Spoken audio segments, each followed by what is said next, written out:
Well, despite all those assurances that these were all just IT issues, cybersecurity is still on a lot of minds. For more on this, I'm joined by Scott Schober. He's the president and CEO of a company that designs and makes security products. Want to thank you for joining us, Scott. Scott joining us from New York. Let me start there. This is a big deal. 3 big glitches all in one day. New York Stock Exchange, United, and the Wall Street Journal, all unrelated. Or could this be something more serious? You make a good point. Right away, I was very concerned because you've got 3 major industry sectors. You've got the financial, you've got media, you've got travel, all happening within a very short period of time. That's a huge concern, very unlikely that it's just a coincidence. So hopefully they'll provide further information as they get deeper into investigation. But the public really needs to have a better understanding what specifically happened here. There have been very little details to date, and even just looking at United alone, they're pointing toward a faulty router perhaps causing this supposed glitch that caused connectivity issues with the network.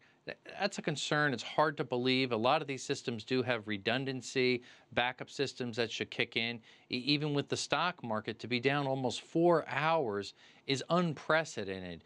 Again, redundancy, backup, they've got great security there. You think more would actually happen and kick in besides such a long delay with very little information.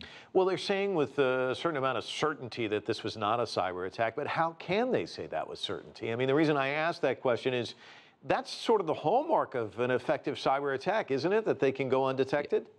Yeah, that's a big problem. A lot of times, if you look at all the major breaches, when did they actually disclose that there was a breach? Sometimes it was not just days, weeks, but months after the breach where they gave full disclosure early to jump to conclusions and say this was not a cyber hack. Hopefully it was not.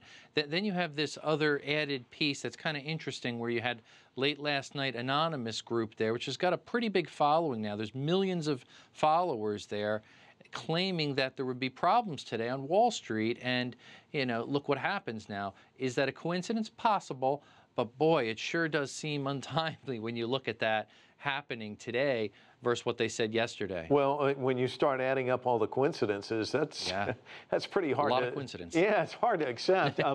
This is what an expert said about the Sony cyber attack. I just want to maybe dig a little bit deeper into this.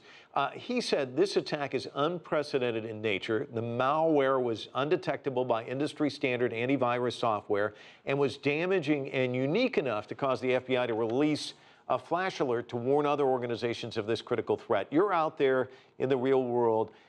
How severe are these threats, and what should investors be doing? I mean, should they be nervous about this sort of thing, at least when you look at the New York Stock Exchange? Yeah, great point. I wouldn't say be nervous. Word stocks, don't fly on airplanes, don't go on websites. I would be concerned.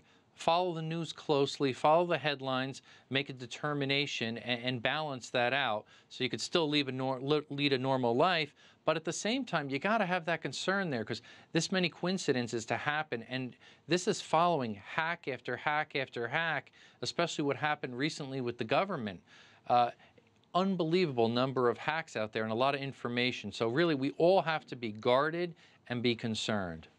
Scott, one last question. I saw an interview that you were on, another panelist, and they were saying, it's a war out there, that that a lot of these companies are under attack almost on a daily basis. I mean, can you just kind of give us a scene setter? How bad is the problem out there? Oh, it's horrific. There's some reports that claim that some of the U.S. Credentials for all of us have been compromised somewhere in the neighborhood of 97%. That's huge. Companies are constantly being hacked. They don't realize they're being hacked. Look at the White House network even. There are reports that well over 1,000 attempts per day just toward the White House network. That's a tremendous amount of hacking going on. Most of it, fortunately, they can stop. But again, with time, they eventually find the vulnerability or the back door to get into these corporations, government agencies, and look what happens. Scott Schober joining us from New York. Thanks so much. Thanks for having me on there.